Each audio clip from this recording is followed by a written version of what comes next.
आज ऑनलाइन पाठचक्र रे उपस्थित थिबा समस्त मातृप्रेमी अपा भाई माननकु मोर नमस्कार, प्रणाम, शुभेच्छा एवं वंदे मातरम। पवित्र जन्ममास प्रभु श्री अरविंद अगस्ट मास, यही पवित्र अवसर रे समस्त को मो स्वागत करुछि, अभिनंदन जनाउछि एवं प्रभु पाखरे समस्त कृपा भिक्षा करुछि। जेहेतु मासटी प्रभु श्री अरविंद जन्म मास, तेणु आज आलोचनार विषयटी प्रभु श्री अरविंद रचित महान ग्रंथ महाकाव्य सावित्री महाकाव्य। से सावित्री महाकाव्य आज विषयटी अणा जाइछि। जो माने इच्छुक हेबे से माने एही धाड़ीटी सावित्री बहीर 24 नंबर पृष्ठारे अछि एवं यह द सीक्रेट नॉलेज जो भागटी रही से सीक्रेट नॉलेज भाग भितर यही अच्छी। यह 24 नंबर पेज रे ये धाड़ीटी अच्छी। A long dim preparation is man's life. मनुष्य जीवन है एक अस्पष्ट दीर्घ प्रस्तुति प्रक्रिया। ओडिया रे कहले आम एमती बुझिबा, मनुष्य जीवन है एक अस्पष्ट दीर्घ प्रस्तुति प्रक्रिया। मनुष्य जीवन कहले आम मैंने समस्त तो मनीष, आम जानछु समस्त आम समस्त मनीष। तेणु आमरी कथा ही एठी कहा जाइछि। आमको जो जीवन टी दिया जाइछि ताकू आमे मनुष्य जीवन बोली कहूछु। एई मनुष्य जीवनटी कौन ना, मनुष्य जीवनटी जन्म मृत्यु भितर संधि होई नाही। Death is a passage. Shri Aurobindo कहउछन्ते डेथ इज ए पैसेज। मृत्यु होउछि एक प्रभावमान स्रोत भितरु एक क्षीयटीए। जो क्षीयटी को आमे आपणेई नेले आमर जीवनटी एक उच्चतर चेतना आड़ को अग्रगति करिवो। सेथि लागि आम पई मृत्युटी आसे, किंतु मृत्यु आमर अवस्था नुहे। मृत्यु होउछि एक पैसेज। तेणु ये जो मनुष्य जीवनटी जो चली जन्म हेले जो मृत्यु हो गला ताकू मनुष्य जीवन कह जाऊ नाही। कारण मनुष्य जीवन कहले आम भितर जो अंतरात्मा बा आत्मपुरुष लुकायित भाव में अछंती, तांकर लीला खेला होउछि जीवन। आउ से जेहेतु मनीष शरीर को बाछि एवं से आम भितर लुकायित भाव में रहुछंती, से होउछि जीवन आउ से होउछि सेही मनीष जीवन। जेतेबेले शरीरटी विकलांग हो जाए, अयोग्य हो जाए, अप्रस्तुति हो जाए, सेतेबेले आत्मपुरुष से शरीर को छाड़ी चली जाती, पुणी एक मातृगर्भ भितर को प्रवेश करी आउ गोटे शरीर भितर से अवस्थान करती। सेठी गोटे जो जीवनटी तैयारी हुए से जीवनटी होची ए जीवनटा जहाँ ए जन्म रे होइतिला एवं तापर जो मातृगर्भ भितर से प्रवेश कले से जीवनटा सेठी कंटिन्यू हला। जीवनटी सेठी सरिला नाही मृत्यु परे। तेणु ए जो मनुष्य जीवन कहले गोटे आत्मार जीवन, जन्म पर मृत्यु, मृत्यु पर जन्म, ये जो चली तो चली ये जो जीवनटी चली एक अस्पष्ट दीर्घ प्रस्तुति प्रक्रिया। से प्रस्तुति प्रक्रिया हूँ कौन आम आगे आसवा प्रस्तुति प्रक्रिया। तेज ये जीवनटी दीर्घ कहीं ना, से जो प्रस्तुतिर गोटे परिणाम अच्छी से परिणाम निकट में पहुँचापी केते थर जन्म हवा पड़ो, केते थर मृत्यु आसो तार किसी हिसाब ना। तेणु ये हूँ एक अस्पष्ट कहीहब ना 10 जन्म पर 20 जन्म पर एमती भी आम अनेक जन्म नहीं सारे। किए तो किए 500 थर जन्म नहीं, किए 1000 थर जन्म नहीं, किए 200 थर जन्म नहीं, एमती भी अनेक जन्म गलाणी आमर। पुणी आग को अनेक जन्म अच्छी। एवं ये जो प्रस्तुति ये हूँ एक दीर्घ प्रस्तुति। दीर्घ प्रस्तुति आम कौटी पृष्ठ पड़ो से कथा को आम जानी ना, आम चिंता चेतनार बाहर। किंतु प्रभु आउ गोटे जगह कहते सावित्री रे, date is fixed in the calendar of the unknown. ये जो दीर्घ प्रस्तुति केबे सरिबो सेटा भगवान पंजिकार लेखा है। Date is fixed in the calendar of the unknown. भगवान पाखे गोटे पांजी अच्छी, से पंजिकार से कैलेंडर रे लेखा है जे ये जो दीर्घ प्रस्तुतिर फुल स्टॉप केबे हेबा। तार अर्थ हूँ ये जो दीर्घ प्रस्तुति आम पाई ताहा भगवान पाखे से खबरटी अच्छी, इनफॉरमेशन अच्छी जे केबे सेटा फुल स्टॉप पड़ो। भगवान भी जना अच्छी, किंतु मनीष को हूँ अजणा, अशुणा। अशुणा मत आम ये के शुणुना। Date is fixed in the calendar of the unknown. प्रभु जहाँ कहते एक मंतव्य, यही एक स्टेटमेंट आम आगुरी केबे भी शुणिना। आमको भी जना भी ना केबे फुल स्टॉप पड़ो से दीर्घ प्रस्तुति। किंतु प्रभु जिते कहते से तारीखटी केवल ही केवल भगवान को ही जना, किंतु आमको ताको जना ना। तेज बर्तमान प्रश्न आसो जे आमको जदि जना ना भगवान को ताहले केमती जना है भगवान केमती जानिले भगवान तो आत्मा स्वरूप आमर मनीष भितर रहती मनीष तो जापर कथा तेज मनीष कहीं जापरना भगवान पाखे कहीं जना अच्छी सावित्री आउ गोटे कथा सुंदर कथा सावित्री प्रभु कहते श्री अरविंद कहते since God has made earth earth must make in her God जेहेतु ये जगत को भगवान सृष्टि कर जगत दिने ए पृथ्वी दिने भगवान मान तैयारी कर जेहेतु ये जगत भगवान मान तैयारी कर निश्चित भाव किसी गोटे टेक्निक थी ना पाखे निश्चित भाव गोटे डेडलाइन गोटे थी ना कारण आम जो सब अच्छु आम कौन किया भितर भगवान अच्छु कि भगवान स्वरूप को धारण करें किया भितर भगवान नहूँ कि भगवान गुणधर्म आम पाखे कि ना गला थर आम ये विषय उपर गोटे आलोचना करुले जे we are sons of God must and must be even as he आम समस्त होचंती भगवान संतान एमिति कि भगवान स्वरूप भी human person we must grow divine आमको कौन करिया पड़िबो ना तांकर जो मानुषी शरीर धारण करी आम भितर रहिसंती से तो प्रकाशित होना तांको आमको प्रकाशित करिया को हबो our life is a paradox with God for key जदिओ भगवान को आम चाबिकाठी परी रखीचु चाबिकाठी ना भगवान जी कि आम भितर आत्मा रूप से अच्छा सी तो चलिए तो शरीर मृत्यु होगा से शरीर को किए कह ना किए साइट रखा साई पड़िशा लोक होते कहे शीघ्र नियो गंध हम दुर्गंध हम शीघ्र नहीं संस्कार कर कहे आपण तेणु जीवन जाक भितर जिते स्नो पाउडर अतर लगे शरीर को आम एत चिकन सुंदर कर भल भल पोशाक दामी पोशाक पिंधि शरीर को चिकन सुंदर कर भल भल होटेल रे जाई भल भल खाद्य भी खाऊ ये सबू जिते सब भल भल करूँ जो दिन आत्मा पुरुष ए शरीर को छाड़ी चली जाए अध घंटाए घंटाए 2 घंटा हो गले साई पड़िशा लोक मैंने नाक टेकिबे कहे दुर्गंध हम शीघ्र नहीं तुम्हें संस्कार कर तेणु भगवान आम भितर अच्छा कि कौन ना लुकायित भाव से प्रकाशित होना our life is a paradox with God for key भगवान को आम चाबिकाठी रूप धारण करूँ किंतु भगवान जो गुण धर्म से सब आम भितर प्रकाशित होना our life is a paradox with God for तेणु भगवान स्वरूप आम भितर जिते अच्छा गुणधर्म जदि आम भितर ना तेज भगवान कार्य विषय आमर धारणा केमती हम निश्चित भाव धारणा हम ना आमर कारण भगवान गुणधर्म तो आम भितर ना किंतु ये गोटे तारीख गोटे निर्दिष्ट होती जो तारीख ठू केवल यही पृथ्वी रे भगवान मान ही थे that date is fix in the calendar of the unknown से लगी भगवान को जना अच्छी से लगी भगवान को जना अच्छी तेणु तेरे भगवान कार्य यहाँ भगवान कार्य जेहेतु भगवान जगत को तैयारी कर जगत दिन भगवान को तैयारी कर आमको से तारीख तो जना ना जदि से तारीखटी भगवान को जना अच्छी आ जगत जब भगवान को तैयारी कर ये सब तो भगवान करेंगे तो मनुष्यर आ भर कौन भूमिका रहा मनुष्य सहित कहीं जोड़ी होती ये तो सब भगवान कार्य भगवान ही कर तेज प्रश्न हूँ भगवान कार्य तो भगवान करेंगे ए मनुष्य जीवन संपृक्ति नाई नाई नाई संपृक्ति अच्छी अच्छी कारण भगवान जो कार्य करने को चाहती ताहा होछि मनुष्यर लक्ष्य प्रत्येक मनुष्यर लक्ष्य होछि सेटा जहाँ भगवान करने को चाहती तेबे भगवान कौन करने को चाहती आम ए कथा since God has made earth earth must make in God यहाँ भगवान कार्य करवा ये मनुष्यर जीवन सहित जो संपृक्ति मनुष्यर लक्ष्य सहित ये जोड़ी होती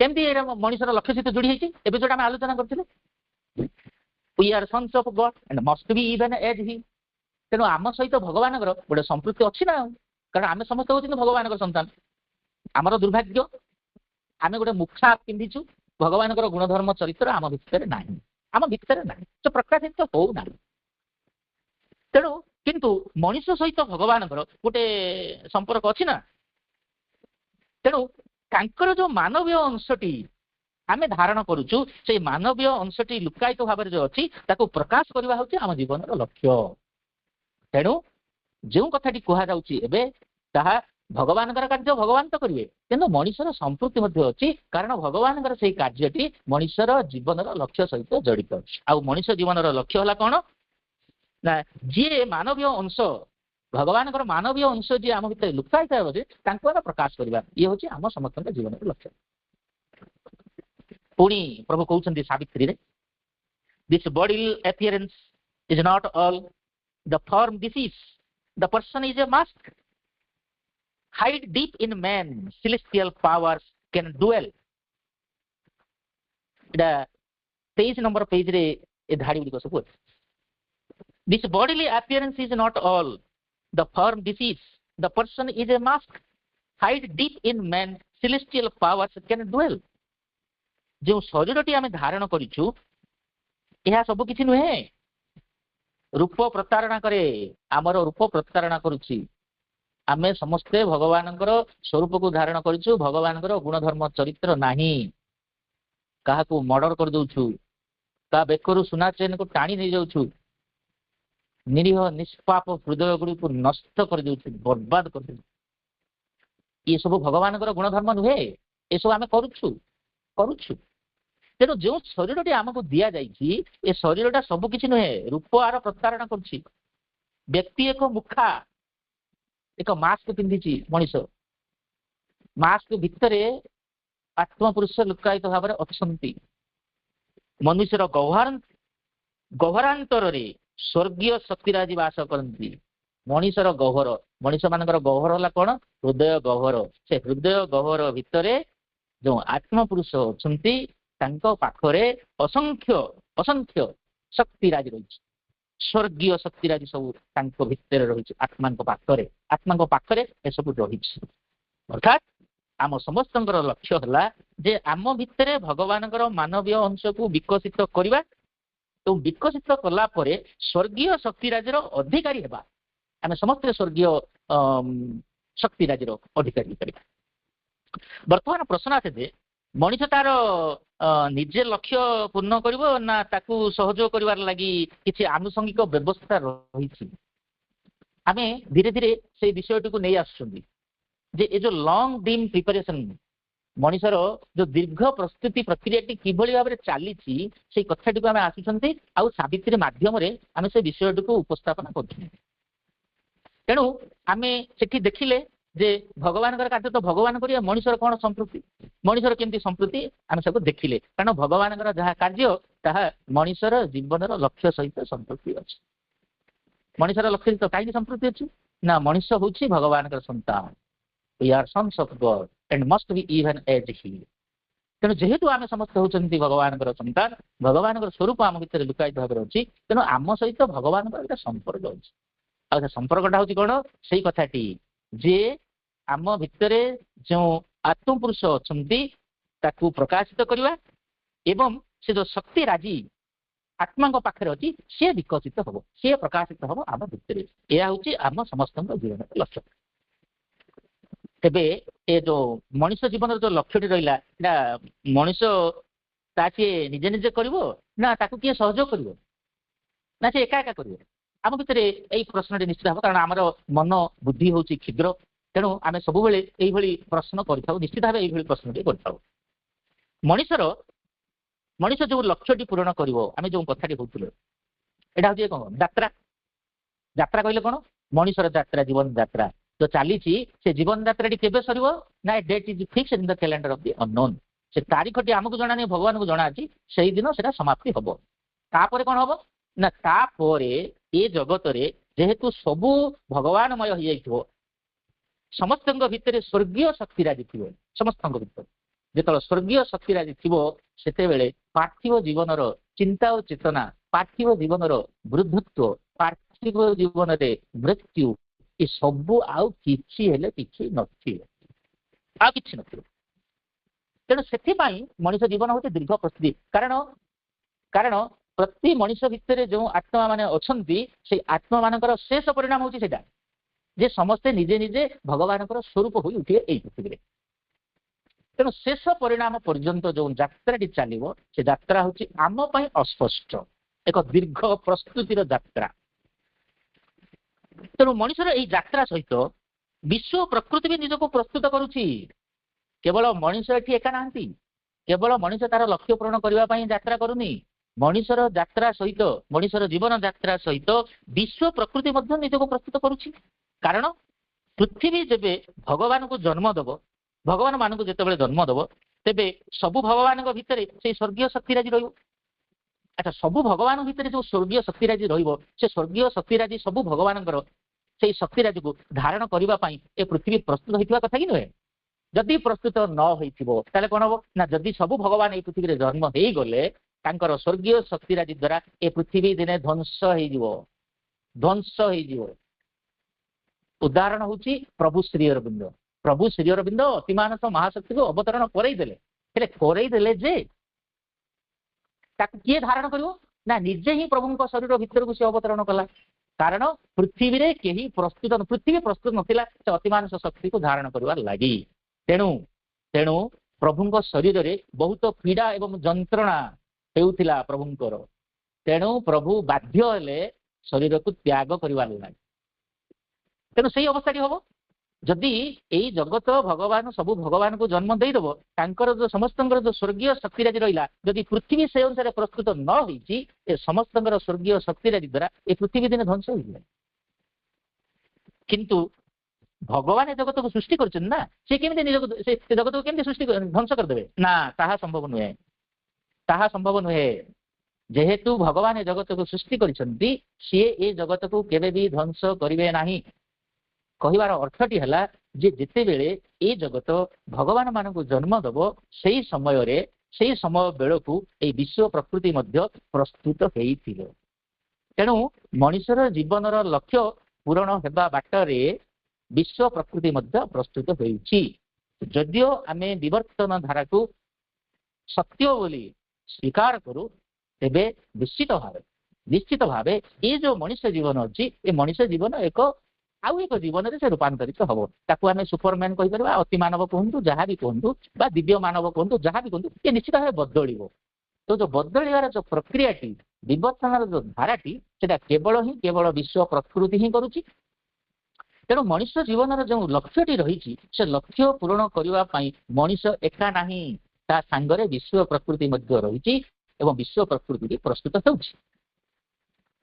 प्रभु Shri Aurobindo कहउछन्ति A new creation from the old shall rise, a knowledge inarticulate find speech, beauty suppressed burst into paradise bloom, pleasure and pain dive into absolute bliss, a tongueless oracle shall speak and last, the super conscious grow on earth, the eternal wonders join the dance।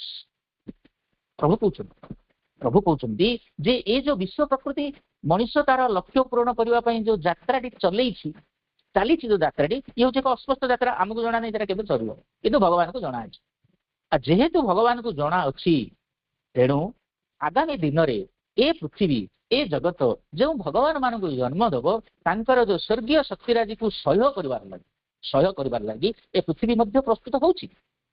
एवं किभଳି से प्रस्तुतिटा प्रभु श्री अरविंद कहउछन्ति a new creation from the old shall rise. एही पुरातन सृष्टि मध्यरु एक नूतन सृष्टि जागृत होई उठिबो तयारी हबो। ये होची विवर्तनर प्रक्रिया। कारण आमे समस्त जानिछु मांकड़ माने थिले मनुष्य माने तयारी हेले लेखा हेछि विज्ञान जहा कहूची जे मांकड़ माने थिले मनुष्य माने हेले। बेंगर कोन लांज अछि ना कोन कि बेंग फुलटा जो हूँ बेंग फुलर गोटे लांजटी था से लांजटी कटि कटि कटि कटि जो पूरा कटि जाऊँगी से पूर्णांग बेंगटी हो जाऊँगी। ये जमी विज्ञान कहे ताकू जमी आम विश्वास करूँ से भाई मांकड़टीए से मनुष्य रूप को जिते रूपांतरित होते मांकड़ भी अच्छा मनुष्य भी तेणु प्रभु से कथा कहते जे ये जो पुरातन सृष्टि माने जो सृष्टि बर्तमान आम देखुचु ताहा से समय को पुरातन सृष्टि हो कौ समय को date is fixed in the calendar of the earth जो तारीखटी भगवान को जना अच्छी। तेणु प्रभु कहते पुरातन सृष्टि मध्यरु एक नूतन सृष्टि जागृत होई उठिबो आ जो उठिबा कथाटा जो होउची ये होची विश्व प्रकृति करूची। A new creation from the old shall rise, a knowledge inarticulate find speech. तेणु जितेबाला एक नुआ जगत तैयारी हम पुराना भितर से कौन हम ना एक दिव्य ज्ञान वाक्य माध्यम प्रकाशित हम से आपे आपे प्रकाशित हम दिव्य ज्ञान आपे आपे ଅବଦମିତ ହୋଇ ରହିଥିବା ପରମ ସୌନ୍ଦର୍ଯ୍ୟ ସ୍ୱର୍ଗର ପାରିଜାତ ସଦୃଶ୍ୟ ପ୍ରସ୍ଫୁଟିତ ହେବ। ଅବଦମିତ ହୋଇ ରହିଥିବା ପରମ ସୌନ୍ଦର୍ଯ୍ୟ ପରମ ସୌନ୍ଦର୍ଯ୍ୟ କହିଲେ ଆମେ ସେମିତି ବୁଝିବା ଯାହା ସତ୍ୟ, ଯିଏ ଶିବ ସେ ହେଉଛି ସୁନ୍ଦର, ସେଇ ସୁନ୍ଦର ହେଉଛି ପରମ ସୌନ୍ଦର୍ଯ୍ୟ। ସତ୍ୟ ଶିବ ସୁନ୍ଦରଙ୍କର ସମାହାରଦା ସେ ହେଉଛି ପରମ ସୌନ୍ଦର୍ଯ୍ୟ। ସେଇ ପରମ ସୌନ୍ଦର୍ଯ୍ୟ ଆଜି ଯାଏଁ ପୃଥିବୀରେ ପ୍ରକାଶିତ ହୋଇନାହିଁ, ପୃଥିବୀ ପ୍ରକାଶିତ କରିନାହିଁ, ପ୍ରସ୍ଫୁଟିତ ହୋଇନାହିଁ। ସେ ପ୍ରସ୍ଫୁଟିତ ହେବା ଅପେକ୍ଷାରେ। କେତେବେଳେ ହବ ନା ଯେତେବେଳେ ଏକ ଦିବ୍ୟ ଜ୍ଞାନ ବାକ୍ୟ ମାଧ୍ୟମରେ ପ୍ରକାଶିତ ହବ, ତାକୁ ଦେଖିକିନା ଯେଉଁ ପରମ ସୌନ୍ଦର୍ଯ୍ୟ, ଆଚ୍ଛା ପରମ ସୌନ୍ଦର୍ଯ୍ୟ କହିଲେ କଣ ନା ସ୍ୱର୍ଗର ପାରିଜାତ ସଦୃଶ୍ୟ। ପାରିଜାତ ଯେମିତି ପ୍ରସ୍ଫୁଟିତ ହେଲେ ମହମହ ବାସନା ଯେମିତି ହୁଏ, ଯେମିତି ହୁଏ ମାନେ ଆପଣ ମାନେ ଦେଖିଛନ୍ତି ନାହିଁ ମୁଁ ଜାଣିନି, ମୁଁ ବି ମଧ୍ୟ କେବେ ଦେଖି ନାହିଁ, କିନ୍ତୁ ସମସ୍ତେ କହନ୍ତି ପାରିଜାତ ଯେତେବେଳେ ଫୁଟିବ ସେ ସମଗ୍ର ଜଗତକୁ ପ୍ରକମ୍ପିତ କରେ, କମ୍ପେଇ ଦିଏ ପୁରା ତାର ବାସ୍ନାରେ। ତେଣୁ ଏଠି ପ୍ରଭୁ କହୁଛନ୍ତି ସେଇ ନୂଆ ଜଗତ ଭିତରେ ଏକ ଦିବ୍ୟ ଜ୍ଞାନଟିଏ ପ୍ରକାଶିତ ହବ। ଆଉ ସେଇ ଦିବ୍ୟ ଜ୍ଞାନ ଯେତେବେଳେ ପ୍ରକାଶିତ ହେଇଯିବ ନା ଏଇ ପୃଥିବୀରେ ଯୋଉ ସ୍ୱର୍ଗୀୟ ଆନନ୍ଦ ସୌନ୍ଦର୍ଯ୍ୟ ଲୁପ୍ତାୟିତ ଭାବରେ ରହିଛି ସିଏ କଣ ହବ ନା ପ୍ରସ୍ଫୁଟିତ ହବ। ସ୍ୱର୍ଗର ପାରିଜାତ ସଦୃଶ୍ୟ ପ୍ରସ୍ଫୁଟିତ ହବ। ଆଉ କଣ ହବ ନା ସୁଖ ଦୁଃଖ ପରମାନନ୍ଦ ମଧ୍ୟରେ ବିଲୀନ ହେଇଯିବ। ସୁଖ ଦୁଃଖ ଆମେ ଯାହା ବୁଝୁଛୁ, କାରଣ ଆରମ୍ଭରୁ ସେଇ କଥାଟି ଯେ ପୁରୁଣା ଜଗତ ଭିତରୁ, ପୁରୁଣା ସୃଷ୍ଟି ଭିତରୁ ଏକ ନବସୃଷ୍ଟିଟିଏ ଆସିବ। ନବସୃଷ୍ଟିଟିଏ ଯେତେବେଳେ ଆସିବ ସେଇଠି କଣ ହବ ନା ଗୋଟେ ଦିବ୍ୟ ଜ୍ଞାନ ଟିକେ ଉଚ୍ଚାରିତ ହବ। ଦିବ୍ୟ ଜ୍ଞାନଟି ଉଚ୍ଚାରିତ ହେଲେ ଯେଉଁ ପରମ ସୌନ୍ଦର୍ଯ୍ୟ ଲୁପ୍ତାୟିତ ଭାବରେ ଅଛି ସିଏ ପାରିଜାତ ସଦୃଶ୍ୟ, ସ୍ୱର୍ଗର ପାରିଜାତ ସଦୃଶ୍ୟ ପ୍ରକାଶିତ ହବ। ଏବଂ ଯେତେବେଳେ ପ୍ରକାଶିତ ହବ ସୁଖ ଦୁଃଖ ଯାହା ଅଛି ସେ ସୁଖ ଦୁଃଖ ସବୁ ପରମାନନ୍ଦ ମଧ୍ୟରେ ବିଲୀନ ହୋଇଯିବ। ପରମାନନ୍ଦ, କାରଣ ସେ ପରମାନନ୍ଦକୁ କିଏ ଧାରଣ କରିଥିବ ନା ସେ ଯୋଉ ଦିବ୍ୟ ଜ୍ଞାନଟି ପ୍ରକାଶିତ ହବ ନୂଆ ଜଗତରେ, ସେଇ ଦିବ୍ୟ ଜ୍ଞାନ ଦ୍ୱାରା ପରମାନନ୍ଦ ମଧ୍ୟ ଏଇ ପୃଥିବୀ ପୃଷ୍ଠରେ ଅବତରଣ କରିବ। ସେଇ ପରମାନନ୍ଦ ଆମେ ଯାହା କଥା ହଉଛନ୍ତି ଏସବୁ ଏଇ ଜଗତରେ ହିଁ ହବ। ଆମେ କୁଆଡେ ଉଠିକିରି ସେ ମଙ୍ଗଳ କି ଚନ୍ଦ୍ର ଆଡକୁ ପଳେଇ ଯିବାନି। ଏଇ ପୃଥିବୀରେ ହିଁ ଥିବା ଏବଂ ଏଇ ପୃଥିବୀରେ ହିଁ ଏସବୁ ଜିନିଷ ସମ୍ଭବ ହବ। ସୁଖ ଦୁଃଖ ପରମାନନ୍ଦ ମଧ୍ୟରେ ବିଲୀନ ହେବ। ଠିକ ଏହି ସମୟରେ ଏକ ଦୈବବାଣୀ ଦ୍ୱାରା ପରମ ଚୈତନ୍ୟମୟ ଚେତନା ପୃଥିବୀର ବିକଶିତ ହେବାର ଅୟମ ଆରମ୍ଭ ହବ। ଏଟା ପ୍ରଭୁଙ୍କର ଭବିଷ୍ୟତ ବାଣୀ। ଏ କଥାଟି ପ୍ରଭୁ କହୁଛନ୍ତି, କାରଣ ସେ ହେଉଛନ୍ତି ଯୋଗଜନ୍ମା, ସେ ହେଉଛନ୍ତି ଦିବ୍ୟ ଦ୍ରଷ୍ଟା, ସେ ହେଉଛନ୍ତି ଅବତାର ପୁରୁଷ। ତେଣୁ ତାଙ୍କ ଭିତରେ ସବୁ ସମ୍ଭାବନା, ତାଙ୍କ ଭିତରେ ସବୁ ଆରମ୍ଭ, ତାଙ୍କ ଭିତରେ ସବୁ ଶେଷ। ଯିଏ ସମଗ୍ର ବିଶ୍ୱ ବ୍ରହ୍ମାଣ୍ଡର କଥାକୁ ବୁଝିପାରନ୍ତି, ଜାଣିପାରନ୍ତି, ସିଏ ହେଉଛନ୍ତି ସ୍ୱୟଂ ଅବତାର ପୁରୁଷ ପ୍ରଭୁ ଶ୍ରୀ ଅରବିନ୍ଦ। ଏ କଥାଟି କହିବାରେ ଆମକୁ ଗର୍ବ ଅନୁଭବ ହୁଏ, କାରଣ ସାବିତ୍ରୀ ଭିତରେ ଯାହା ଲେଖା ହେଇଛି ଭାଇ ଭଉଣୀ ମାନେ ତାହା କେବଳ ହିଁ କେବଳ ସମଗ୍ର ବିଶ୍ୱ ବ୍ରହ୍ମାଣ୍ଡର କଥା ହିଁ ତା ଭିତରେ ଲେଖା ହେଇଛି। ତେଣୁ ଜଣଙ୍କ ଭିତରେ ସେଇ ବିଶ୍ୱ ବ୍ରହ୍ମାଣ୍ଡର ଜ୍ଞାନ ଯଦି ନଥିବ, ଜଣଙ୍କ ଭିତରେ ସେଇ ବିଶ୍ୱ ବ୍ରହ୍ମାଣ୍ଡର ଜ୍ଞାନକୁ ସେ ଯଦି ଆହରଣ କରିନଥିବ, ତେବେ ବିଶ୍ୱ ବ୍ରହ୍ମାଣ୍ଡର କଥାକୁ ସେ କେବେ ହେଲେ ପ୍ରକାଶ କରିପାରିବ ନାହିଁ। ତେଣୁ ପ୍ରଭୁ ଶ୍ରୀ ଅରବିନ୍ଦ ଯେତେବେଳେ ବିଶ୍ୱ ବ୍ରହ୍ମାଣ୍ଡର କଥା ସାବିତ୍ରୀ ଭିତରେ ଆଲୋଚନା କରୁଛନ୍ତି, ଭାଇ ଭଉଣୀ ମାନେ ଇଏ ଜଣେ ଅବତାର ପୁରୁଷ ନୁହନ୍ତି ତ ଆଉ କଣ ହୋଇପାରନ୍ତି? ମା ତ ସେଥିଲାଗି କହନ୍ତି ନା, ହି ଇଜ ଆନ୍ ଏମାନେସନ୍ ଅଫ୍ ଦି ସୁପ୍ରିମ୍। ସିଏ ହେଉଛନ୍ତି ଭଗବାନଙ୍କର ସାକ୍ଷାତ, ଭଗବାନଙ୍କର ଏକ ଅବତାର ପୁରୁଷ। ତେଣୁ ଆମେମାନେ ସତରେ ବହୁତ ଭାଗ୍ୟବାନ ଭାଇ ଭଉଣୀ ମାନେ ଯେ ଆମେ ଏକ ଅବତାର ପୁରୁଷଙ୍କ ବିଷୟରେ ଜାଣୁଛୁ, ବୁଝୁଛୁ, ତାଙ୍କର କଥାକୁ ଜାଣୁଛୁ, ତାଙ୍କର ଲେଖାକୁ ପଢୁଛୁ, ଚେଷ୍ଟା କରୁଛୁ ଆମର କ୍ଷୁଦ୍ର ବୁଦ୍ଧି ଦ୍ୱାରା ତାକୁ ବୁଝିବାର ଲାଗି।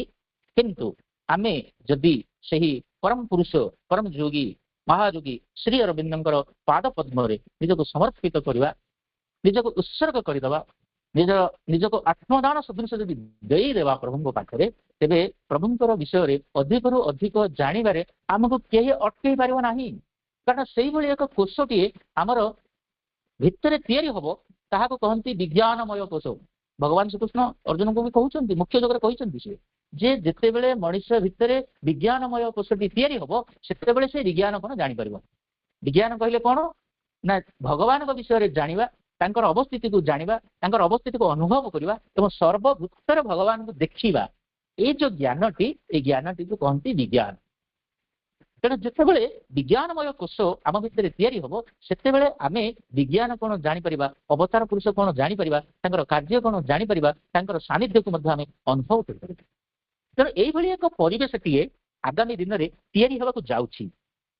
ଏବଂ ପ୍ରଭୁ କହୁଛନ୍ତି ସୁଖ ଦୁଃଖ ପରମାନନ୍ଦ ମଧ୍ୟରେ ବିଲୀନ ହେବ। ଠିକ ଏହି ସମୟରେ ଏକ ଦୈବବାଣୀ ଦ୍ୱାରା ପରମ ଚୈତନ୍ୟମୟ ଚେତନା ପୃଥିବୀରେ ବିକଶିତ ହେବାର ଅୟମ ଆରମ୍ଭ ହେବ। ଅୟମ ଆରମ୍ଭ ହେବ। ସେ ମୁହୂର୍ତ୍ତଟା ହଉଛି କଣ? ପ୍ରଭୁ କହୁଛନ୍ତି ସେ ମୁହୂର୍ତ୍ତଟା। ଆଉ ସେ ମୁହୂର୍ତ୍ତଟା କେତେବେଳେ ହବ? The date is fixed in the calendar of the unknown. ଭଗବାନଙ୍କୁ ଜଣା ଅଛି, ଆମକୁ ଜଣା ଅଛି। ସେ ତାରିଖ ପରଠୁ ଏଇ ଘଟଣା ଗୁଡ଼ିକ ସବୁ ହବ ବୋଲି ପ୍ରଭୁଙ୍କର ଦୂରଦୃଷ୍ଟି, ପ୍ରଭୁ ସାବିତ୍ରୀରେ ତାକୁ ଉଲ୍ଲେଖ କରୁଛନ୍ତି। ଏବଂ ପ୍ରଭୁ କହୁଛନ୍ତି ଯେ ସେଇ ଦିନ, କେଉଁ ଦିନଟି? Date is fixed in the calendar of the unknown. ଭଗବାନଙ୍କୁ ଯୋଉ ତାରିଖଟି ଜଣା ଅଛି, ସେ ତାରିଖ ପରଠୁ କଣ ହବ? ଠିକ ଏହି ସମୟରେ ଏକ ଦୈବବାଣୀ ଦ୍ୱାରା ପରମ ଚୈତନ୍ୟମୟ ଚେତନା ପୃଥିବୀରେ ବିକଶିତ ହେବାର ଅୟମ ଆରମ୍ଭ। ଅୟମ ଆରମ୍ଭ ସେଇଦିନ ଆରମ୍ଭ। କାରଣ ବର୍ତ୍ତମାନ ଯାହା ଆମେ ଦେଖୁଛୁ ସେ କଣ 1000 ବର୍ଷ ତଳେ ଥିଲା କି? ନାଇଁ ନା। ବା 1000 ବର୍ଷ ତଳେ ଯାହା ଥିଲା ଏବେ କଣ ସିଏ ଅଛି କି? ତାହା ବି ମଧ୍ୟ ନାଇଁ ନା। କାରଣ ଏଇ ଜଗତରେ ଯାହା ଚାଲୁଛି ବିବର୍ତ୍ତନ ଧାରାରେ ସବୁ ହଉଛି ପରିବର୍ତ୍ତନଶୀଳ। 1000 ବର୍ଷ ତଳେ ଯାହା ଥିଲା ବର୍ତ୍ତମାନ ତାହା ନାହିଁ। ବର୍ତ୍ତମାନ ଯାହା ଅଛି ଆଗାମୀ 100 ବର୍ଷ ପରେ ବି ନଥିବ। ତେଣୁ ବିବର୍ତ୍ତନ ଧାରାରେ ବିଶ୍ୱ ପ୍ରକୃତି ଯେମିତି ରୂପାନ୍ତର ହେଇ ଚାଲୁଛି, ସେ ଅନୁସାରେ ଆମ ଜୀବନର ଯେଉଁ ଲକ୍ଷ୍ୟ ରହିଛି ପୂରଣ ହେବା ପାଇଁ, ଯେ ଏ ଜଗତ ଦିନେ ଭଗବାନଙ୍କୁ ଜନ୍ମ ଦେବ, ତା ପାଇଁ ଏ ପୃଥିବୀ ପ୍ରସ୍ତୁତ ହେଉଛି। ତେଣୁ ଯେତେବେଳେ ଏଇ ପୃଥିବୀ ଭଗବାନ ମାନଙ୍କୁ ଜନ୍ମ ଦେବ, ସେତେବେଳେ ଏଇ ପୃଥିବୀରେ ଭଗବାନ ମାନେ ହିଁ ଥିବେ। ଭଗବାନ ମାନେ ହିଁ ଥିବେ। ହାତୀ ଘୋଡ଼ା ବାଘ ଆଉ କିଏ ନଥିବେ। ହାତୀ ଘୋଡ଼ା ବାଘ ଛେଳି କୁକୁର କାଉ ଶାଗୁଣା ଶୃଗାଳ ଆଉ କେହି ନଥିବେ। କେବଳ ଭଗବାନ ମାନେ ହିଁ ଏଇ ପୃଥିବୀରେ ଥିବେ। କେବଳ ଭଗବାନ ମାନେ ଥିବେ। ତେଣୁ ସେଇ ଭଗବାନ ମାନଙ୍କୁ ଧାରଣ କରିବାର ଲାଗି, ସବୁ ଭଗବାନଙ୍କ ଭିତରେ ସେଇ ସ୍ୱର୍ଗୀୟ ଶକ୍ତି ରାଜିକୁ ଧାରଣ କରିବା ଲାଗି ପୃଥିବୀ ପ୍ରସ୍ତୁତ ହଉଛି ବିବର୍ତ୍ତନ ଧାରାରେ। କିନ୍ତୁ ଆପଣମାନେ ଯଦି ଟିଭି ଦେଖୁଥିବେ, ସେଠି ଦେଖୁଥିବେ ଯେ ପ୍ରକୃତିର ତାଣ୍ଡବ ଲୀଳା, ଭଗବାନଙ୍କର କୁଦୃଷ୍ଟି, ପ୍ରକୃତିର କୋପ, ଏମିତି ବିଷୟରେ ଅନେକ ପ୍ରକାର ଆପଣଙ୍କୁ ଖବର ଟିଭିରେ ଆପଣଙ୍କୁ ଦେଖିବାକୁ ମିଳେ। କିନ୍ତୁ ସତରେ ଭାଇ ଭଉଣୀ ମାନେ, ଇଏ କଣ ପ୍ରକୃତିର କୋପ? ଇଏ କଣ ବିଶ୍ୱ ପ୍ରକୃତିର ତାଣ୍ଡବ ଲୀଳା? ନୁହେଁ, କିଛି ନୁହେଁ।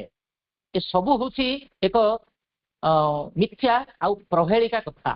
କାରଣ ବିଶ୍ୱ ପ୍ରକୃତି ଯେଉଁ ବାଟରେ ପ୍ରସ୍ତୁତ ହଉଛି, ତାର ମୂଳ ଲକ୍ଷ୍ୟଟି ହେଲା ଯେ ଏ ଜଗତ ଦିନେ ଭଗବାନଙ୍କୁ ଜନ୍ମ ଦେବ ଏବଂ ଭଗବାନଙ୍କୁ ଜନ୍ମ ଦେଲେ ସବୁ ଭଗବାନଙ୍କର ଭିତରେ ଯେଉଁ ସ୍ୱର୍ଗୀୟ ଶକ୍ତି ରାଜି ରହିବ, ତାକୁ ଧାରଣ କରିବାର କ୍ଷମତାଟି ବିଶ୍ୱ ପ୍ରକୃତି ତା ଭିତରେ ସେ ତିଆରି କରୁଛି ତା ଭିତରେ। ତେଣୁ ଆମେମାନେ କେବେ ହେଲେ ବିଶ୍ୱ ପ୍ରକୃତିକୁ ଦୋଷ ଦେଇପାରିବା ନାହିଁ। ତାଣ୍ଡବ ଲୀଳା ବୋଲି କହିପାରିବା ନାହିଁ, କୋପ ବୋଲି କହିପାରିବା ନାହିଁ। ଆଉ ଏ ଯୋଉ ଖବର ଗୁଡ଼ିକ ମୁଁ ଯେତେବେଳେ ଟିଭିରେ ବି ଦେଖେ, ସେତେବେଳେ ମତେ ବି ମଧ୍ୟ ହସ ଲାଗେ, ହସ ବି ମାଡ଼େ। ଆରେ ତମେ ଯଦି କହୁଛ ତାଣ୍ଡବ ଲୀଳା ବିଶ୍ୱ ପ୍ରକୃତିର, ତମେ ସେ ତାଣ୍ଡବ ଲୀଳାକୁ କାହିଁକି ଅଟକଉନ? ଅଟକେଇବା ପାଇଁ କାହିଁକି ଚେଷ୍ଟା କରୁନ? ନାଇଁ, ତମେ ତାଣ୍ଡବ ଲୀଳାକୁ ଅଟକେଇବା ପାଇଁ ଚେଷ୍ଟା କରିବନି। ସେପଟେ ଚନ୍ଦ୍ରରୁ ଯିବା ପାଇଁ ଚାହିଁବ, ମଙ୍ଗଳକୁ ଯିବା ପାଇଁ ଚାହିଁବ, ଇଣ୍ଟରନ୍ୟାସନାଲ ସ୍ପେସ୍ ଷ୍ଟେସନକୁ ଯିବା ପାଇଁ ଚାହିଁବ।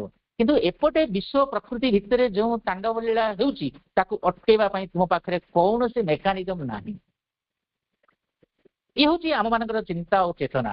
କାରଣ ଆମେ କଥା ଗୁଡ଼ିକୁ ସବୁବେଳେ ନିଜ ତରଫରୁ କେବେ ଦୃଷ୍ଟି ଦେଉନା, ତାହା ଅନ୍ୟକୁ ଦୋଷ ଦେଇ ଚାଲିବାରେ ଆମେ ଏତେ ସିଦ୍ଧହସ୍ତ ହେଇଗଲୁଣୁ ଯେ ନିଜ ଦୋଷକୁ ସଞ୍ଚୟ କରି କରି କରି କରି ଆମେ ଏତେ ଅଜ୍ଞାନତା ହେଇଯାଉଛୁ ଯେ ଶେଷରେ ମଣିଷକୁ ମଧ୍ୟ ଭୁଲି ଯାଉଛି। ସେଥିପାଇଁ ପ୍ରଭୁ ଶ୍ରୀ ଅରବିନ୍ଦ କହୁଛନ୍ତି, pain is the signature of the ignorance. ତୁମ ଭିତରେ ଯେଉଁ ଅଜ୍ଞାନତା ସବୁ ରହିଛି, ସେ ଅଜ୍ଞାନତା ଯୋଗୁଁ ତୁମେ ଦୁଃଖ କଷ୍ଟ ଯନ୍ତ୍ରଣା ପାଉଛ, ମୃତ୍ୟୁ ମଧ୍ୟ। Pain is the signature of the ignorance, attesting secret God denied Bai life. ତମେ ତ ଜାଣିନ ତମ ଭିତରେ ଭଗବାନ ଅଛନ୍ତି ବୋଲି, ତମେ ଜାଣିନ, ତମେ ଅସ୍ୱୀକାର କରୁଛ। Until life find him, pain can never end. ମନେ ରଖ, କଣ ମନେ ରଖିଥିବ ନା, ଯେତେ ଦିନ ଯାଏ ତୁମ ଭିତରେ ଭଗବାନ ଅଛନ୍ତି ବୋଲି ତୁମେ ଆବିଷ୍କାର କରିନାହ, ସେତେ ଦିନ ଯାଏ ତୁମର ଯନ୍ତ୍ରଣା କେବେ ଯିବ ନାହିଁ, ତୁମର ଅଜ୍ଞାନତା କେବେ ଛାଡ଼ିବ ନାହିଁ। ମନେ ରଖିଥ, ପ୍ରଭୁ କହୁଛନ୍ତି, ସୂଚେଇ ଦଉଛନ୍ତି ଆମେ। ତେଣୁ ଆମ ପାଖରେ ସବୁ ସତର୍କ ସୂଚନା ଅଛି ଥିବା ସତ୍ତ୍ୱେ ବି ଆମେ କେତେ ପ୍ରସ୍ତୁତ ହେଇପାରୁଛୁ, ତାହା ଆମ ଉପରେ ହିଁ ନିର୍ଭର କରୁଛି। ସେ ଯାହା ବି ହଉ, ଯେତେବେଳେ ପୃଥିବୀ କେତେବେଳେ ହବ ନା, date is fixed in the calendar of the unknown, ସେଇ କଥାଟି ଯୋଉ କହୁଛନ୍ତି ପ୍ରଭୁ, ଠିକ ସେଇ ସମୟ ପରଠୁ ଏକ ଦୈବବାଣୀ ଦ୍ୱାରା ପରମ ଚୈତନ୍ୟମୟ ଚେତନା ପୃଥିବୀରେ ବିକଶିତ ହେବାର ଅୟମ ଆରମ୍ଭ ହବ। ସେଦିନ ଶୁଭ ପଡ଼ିବ, ସେଦିନ ଆରମ୍ଭ ହବ। ସେଦିନ ପରମାତ୍ମାଙ୍କ ଯେଉଁ ସବୁ ଆଶ୍ଚର୍ଯ୍ୟ ଏବେ ଅଦୃଶ୍ୟ ଭାବରେ ଅଛି, ତାହା ସେଇଦିନ ପୃଥିବୀରେ ଚଳଚଞ୍ଚଳ ହୋଇ ଉଠିବ। କେଉଁ ଦିନଠୁ? Date is fixed in the calendar of the unknown. ଭଗବାନ ଯେଉଁ ତାରିଖଟିକୁ ଜାଣିଛନ୍ତି ସେ ତାରିଖ ପରଠୁ କଣ କଣ ହବ ସେଇ କଥା ଗୁଡ଼ିକ ସବୁ ଏଠି ପ୍ରଭୁ କହୁଛନ୍ତି। କଣ କହୁଛନ୍ତି ନା ପରମାତ୍ମାଙ୍କ ଯେଉଁ ସବୁ ଆଶ୍ଚର୍ଯ୍ୟ ଏବେ ଅଦୃଶ୍ୟ ଭାବରେ ଅଛି, ପରମାତ୍ମାଙ୍କର ଆଶ୍ଚର୍ଯ୍ୟ ସେ ସବୁ, କାରଣ ପରମାତ୍ମା ହଉଛନ୍ତି ଜଣେ ଗ୍ରେଟ୍ ମ୍ୟାଜିସିଆନ୍, ତାଙ୍କ ପାଖରେ ସବୁ ଚମତ୍କାର, ସେ ସବୁ ଚମତ୍କାର କରିଦିଅ। ତେଣୁ ସେ ଚମତ୍କାର ଗୁଡ଼ିକ ଆମକୁ ଜଣା ନାହିଁ, କିନ୍ତୁ ଜଣା ପଡିବ। କେବେ ଜଣା ପଡିବ ନା ଯେଉଁଦିନ ପରମ ଚୈତନ୍ୟମୟ ଚେତନା ପୃଥିବୀରେ ବିକଶିତ ହେବାର ଆରମ୍ଭ ହବ। ସେଇ ଦିନଠୁ ପରମାତ୍ମାଙ୍କର ଯେଉଁ ସବୁ ଆଶ୍ଚର୍ଯ୍ୟ ସବୁ ରହିଛି, ପରମାତ୍ମାଙ୍କର ଉପସ୍ଥିତି ଦ୍ୱାରା ଯାହା ଯାହା ସବୁ ଚମତ୍କାର ହୋଇପାରିବ ସେଇ ଚମତ୍କାର ଗୁଡ଼ିକ ସବୁ ପ୍ରକାଶିତ ହବ, ବିକଶିତ ହବ। କାହା ପାଇଁ ବିକଶିତ ହବ ନା ଯେଉଁ ଭଗବାନ ମାନେ ସେଇ ସମୟକୁ ଜନ୍ମ ହୋଇଥିବେ ସେଇମାନଙ୍କ ପାଇଁ ଏସବୁ ଗୁଡ଼ିକ ପ୍ରକାଶିତ ହବ। ଏବଂ ସେହି ଦିନ ଠାରୁ ଏଇ ପୃଥିବୀରେ ଭଗବାନଙ୍କର ଆଶ୍ଚର୍ଯ୍ୟ କଥା ଗୁଡ଼ିକ ହିଁ ସବୁ ଚଳଚଞ୍ଚଳ ହବ। ଭଗବାନଙ୍କର ଆଶ୍ଚର୍ଯ୍ୟ କଥା, ଆଉ ସେଥିରେ କୌଣସି କିଛି ନଥିବ, ମଣିଷର କିଛି ଚମତ୍କାର ଆଉ ନଥିବ। କାରଣ ସେଇ କଥାଟି ଆରମ୍ଭରୁ ପ୍ରଭୁ କହୁଛନ୍ତି ଯେ ଯୋଉ ପୁରୁଣା ଅଛନ୍ତି ସୃଷ୍ଟି, ସେ ପୁରୁଣା ସୃଷ୍ଟିରୁ କିଛି ନୂଆ ସୃଷ୍ଟିକୁ ନେଇ ଦିଆଯିବ। ତେବେ ସେ ନୂଆ ସୃଷ୍ଟିରେ କିଏ ଥିବ? ଏ ତ ପୁରୁଣା ଲୋକ ସବୁ ରହିଲେ, ସେ ନୂଆ ସୃଷ୍ଟିରେ କିଏ ଥିବ? ସେଇ ନୂଆ ସୃଷ୍ଟିରେ ସେଇମାନେ ଥିବେ ଯେଉଁମାନେ ତାଙ୍କ ଜୀବନ ଯାତ୍ରାରେ ତାଙ୍କ ଜୀବନର ଲକ୍ଷ୍ୟକୁ ପୂରଣ କରିବା ପାଇଁ ଆଗକୁ ବଢୁଛନ୍ତି, ସେଇମାନେ ଥିବେ। ଆଉ ଯେଉଁମାନେ ବଢୁ ନଥିବେ, ପ୍ରସ୍ତୁତ ହୋଇନଥିବେ, ସେମାନେ ସବୁ ଟିକେ ପଛିଆ ହେଇକି ରହିବେ। ଏବଂ ପଛିଆ ହେଇକି ରହିବେ। ଆଉ କରୋନା ପରି ଯେତେବେଳେ ମହାମାରୀ ଆସିବ ତା ଭିତରେ ସଂଗ୍ରାମ କରିବେ ବଞ୍ଚିବାର ଲାଗି, ବଞ୍ଚୁ ଯଦି ବଞ୍ଚିଗଲେ ତେବେ ସେମାନେ ଆଗକୁ ଲମ୍ପ ପ୍ରଦାନ କରିବେ ଯେ ମୋ ଜୀବନର ଲକ୍ଷ୍ୟକୁ ମୁଁ ଭୁଲି ଯାଇଛି, ତେଣୁ ମୁଁ ଏତେ କଷ୍ଟ ପାଇଲି, ବର୍ତ୍ତମାନ ବଞ୍ଚିଗଲି, ଓହୋ ମୁଁ ଆଉ ସେ ଜୀବନର ଲକ୍ଷ୍ୟକୁ ଭୁଲିବି ନାହିଁ। ତେଣୁ ସେ କହୁଛନ୍ତି ନା ଜମ୍ ପ୍ରଦାନ କରିବ। ଯିଏ ଜାଣିନଥିବ, ଆହୁରି ଜାଣି ବି ପାରୁନଥିବ ଯେ ମୁଁ କାହିଁକି କଷ୍ଟ ପାଉଛି, କରୋନା ପରି ମହାମାରୀ ମତେ କାହିଁକି ଆକ୍ରମଣ କରିଛି, ସେମାନେ ଜାଣି ପାରୁନଥିବେ, ସେମାନେ ହିଁ ସେଇଭଳି କରୋନାରେ ମୃତ୍ୟୁବରଣ କରିବେ। ତାର ଅର୍ଥ ହଉଛି ଆମେ ବି ସମସ୍ତେ ଜାଣିଛୁ ଯେ ଏଇ ପୃଥିବୀରେ ବଞ୍ଚିବାର ଲାଗି ଯେଉଁମାନେ ଅଯୋଗ୍ୟ ହୁଅନ୍ତି, ସେଇ ଅଯୋଗ୍ୟ ମାନେ ସବୁ ଶେଷ ହେଇଯାଆନ୍ତି। ଆମେ ଜାଣିଛୁ କେତେ ଜୀବଜନ୍ତୁ ଏ ସଂସାରରେ ଚାଲିଗଲେଣି, କିନ୍ତୁ ସେମାନଙ୍କର ଆଉ ଉତ୍ପତ୍ତି ଅଛି କି? ସେମାନଙ୍କର ଆଉ ଜନ୍ମ ନାହିଁ। ସେମାନେ ଯିଏ ଗଲେ ସିଏ ଗଲେ, ସେ ସରିଗଲା। କାରଣ ବିଶ୍ୱ ପ୍ରକୃତି ଆଗକୁ ବଢୁଛି, ସେ ବଢିବା ବାଟରେ ବିଶ୍ୱ ପ୍ରକୃତିର ପ୍ରସ୍ତୁତି ସହିତ ମଣିଷ ଜୀବନର ଲକ୍ଷ୍ୟଟି ଚାଲିଛି। ସେଥିପାଇଁ ଏ ଯୋଉ ମଣିଷର ଜୀବନଟି ହେଉଛି ଏକ ଅସ୍ପଷ୍ଟ ଏଥିଲାଗି ଯେ ଆମକୁ ଅସ୍ପଷ୍ଟ, ଆମେ ଜାଣିନୁ କେବେ ସେଟା ସରିବେ, କିନ୍ତୁ ସେ ପ୍ରସ୍ତୁତି ପଥରେ ଆମେ ସମସ୍ତେ ଆଗକୁ ବଢୁଛୁ। ସମସ୍ତଙ୍କୁ ଧନ୍ୟବାଦ। ବନ୍ଦେ ମାତରମ୍।